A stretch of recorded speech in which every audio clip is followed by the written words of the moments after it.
Welcome to our lecture on the renal system. As physical therapists, you'll regularly treat patients with kidney disease, those on dialysis, and those whose back pain may actually be renal in origin rather than musculoskeletal.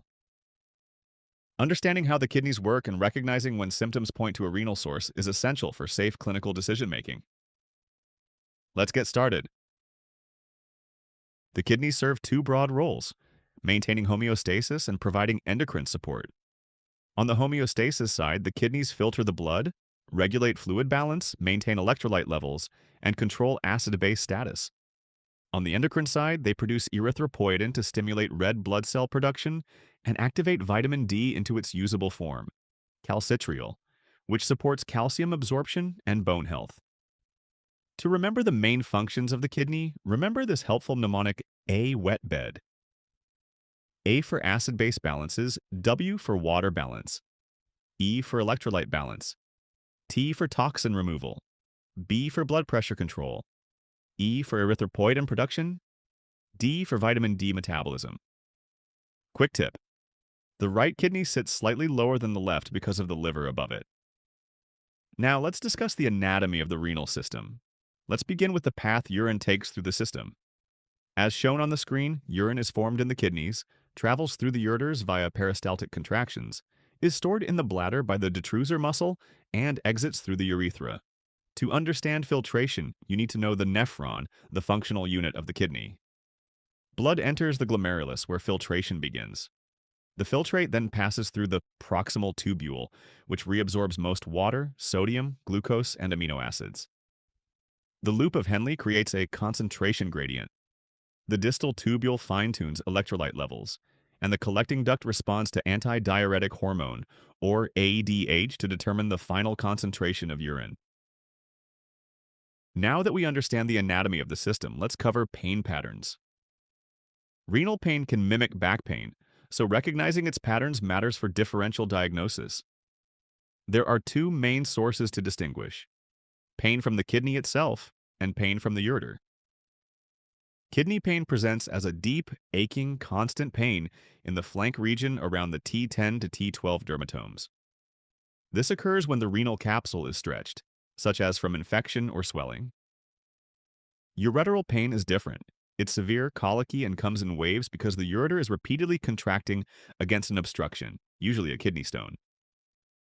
This pain radiates downward from the flank into the lower abdomen, groin, and sometimes the genitalia.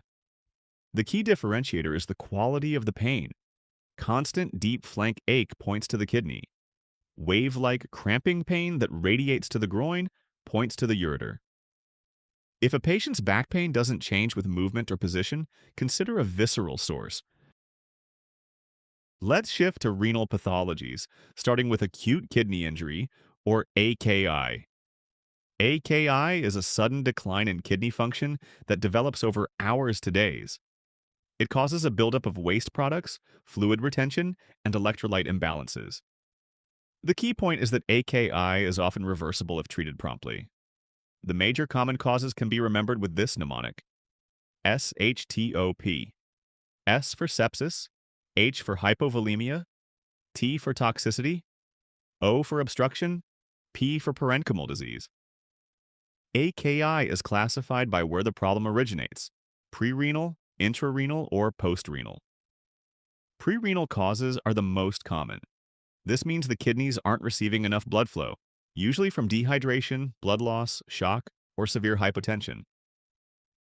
Intrarenal causes involve damage within the kidney tissue itself, such as acute tubular necrosis from prolonged ischemia or toxic medications, or inflammatory conditions like glomerulonephritis.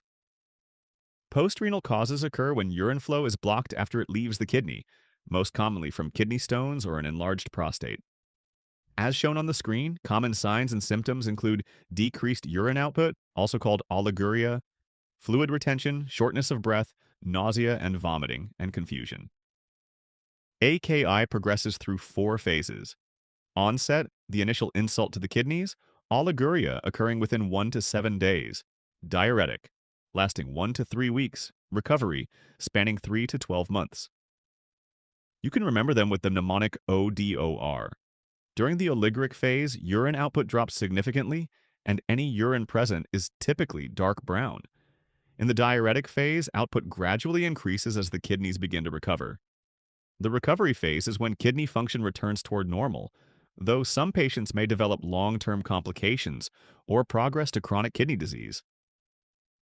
From a safety standpoint, the biggest concern in AKI is hyperkalemia, or elevated potassium.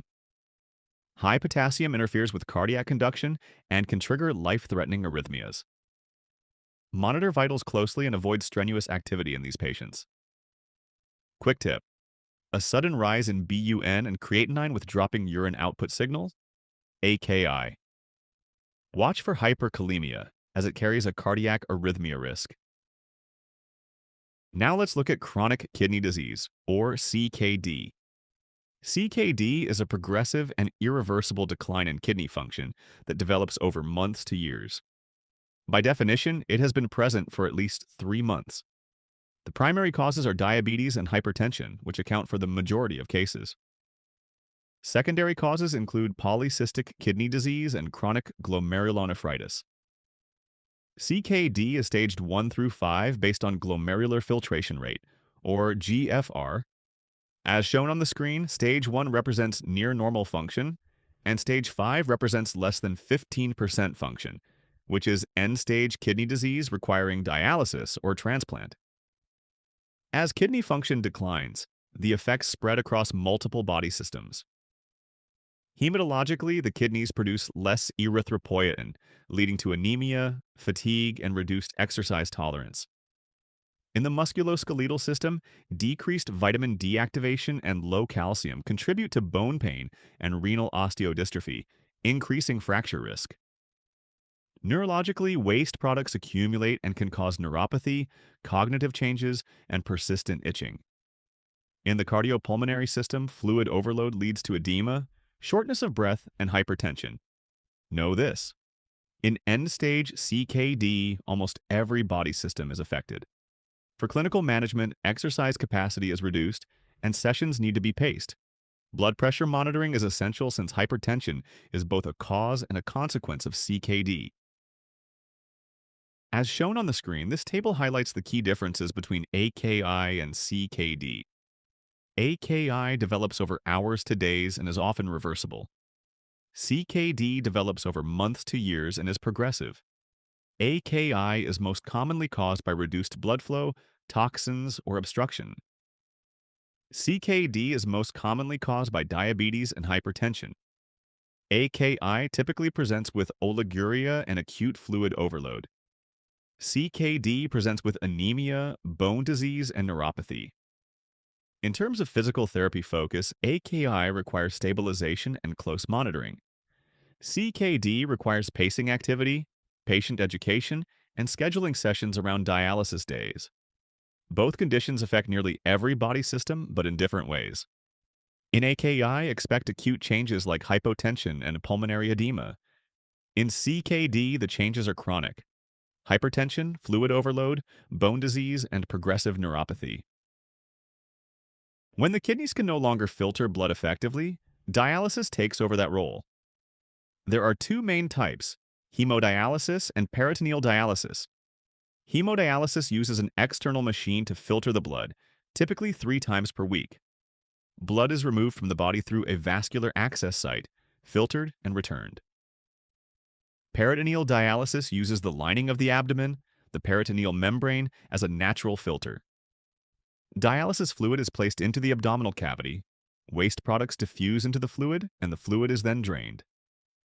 Timing of physical therapy sessions matters. Patients are often fatigued after dialysis because of large fluid shifts. When possible, schedule sessions before dialysis when energy levels are higher. If treatment occurs afterward, monitor closely for low blood pressure, muscle cramps, and dizziness. One safety rule you must always follow: never take blood pressure on an arm with an arteriovenous fistula or dialysis port. Compression from the cuff can damage the access site. Always check both arms before placing a cuff and look for signs of a fistula, such as a palpable vibration or a rushing sound. Quick tip: no blood pressure, no tourniquet, no blood draws on the fistula arm. When in doubt, ask the patient which arm has their access site. There are four main types of urinary incontinence: stress, urge, overflow, and functional. Let's start with stress and urge. Stress incontinence occurs when small amounts of urine leak during activities that increase abdominal pressure, such as coughing, sneezing, laughing, or lifting. The bladder muscle works normally. The problem is weak pelvic floor support that can't keep the urethra closed under pressure. Common causes include post-pregnancy changes and menopause. Management focuses on pelvic floor strengthening with Kegel exercises and biofeedback. Urge incontinence involves a sudden, intense need to urinate with large volume leakage. The underlying issue is an overactive detrusor muscle that contracts when it shouldn't. This can result from neurological conditions such as Parkinson's disease, multiple sclerosis, spinal cord injury, or upper motor neuron lesions. Bladder irritants like caffeine and alcohol can also contribute. Treatment focuses on bladder training to lengthen the time between voids, using a voiding schedule, urge suppression techniques, and breathing strategies to calm bladder contractions. Overflow incontinence occurs when the bladder can't empty completely, leading to constant dribbling. The detrusor muscle is underactive, meaning it can't generate enough force to fully empty the bladder. Common causes include an enlarged prostate obstructing outflow, diabetes mellitus damaging bladder nerves, and lower motor neuron injury. Interventions include the double voiding technique, scheduled voiding to prevent overfilling, and catheterization when needed. Functional incontinence is different from the other types. Bladder function is actually normal. The problem is that the patient can't reach the toilet in time due to mobility limitations or cognitive impairment, such as dementia, Parkinson's disease, or severe arthritis. Sedating medications can also play a role. Management targets the barrier, not the bladder. Environmental modifications to reduce clutter, scheduled toileting, assistive devices like bedside commodes, and transfer and gate training to improve bathroom access.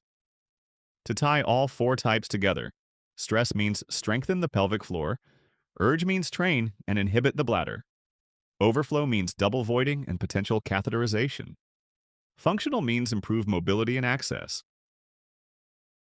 Urinary tract infections, or UTI, occur when bacteria, most commonly E. coli, enter and infect any part of the urinary system.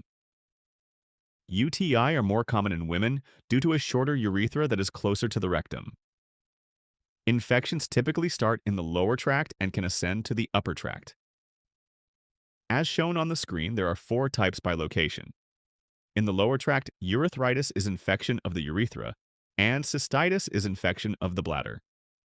In the upper tract, ureteritis is infection of the ureter, and pyelonephritis is infection of the kidneys.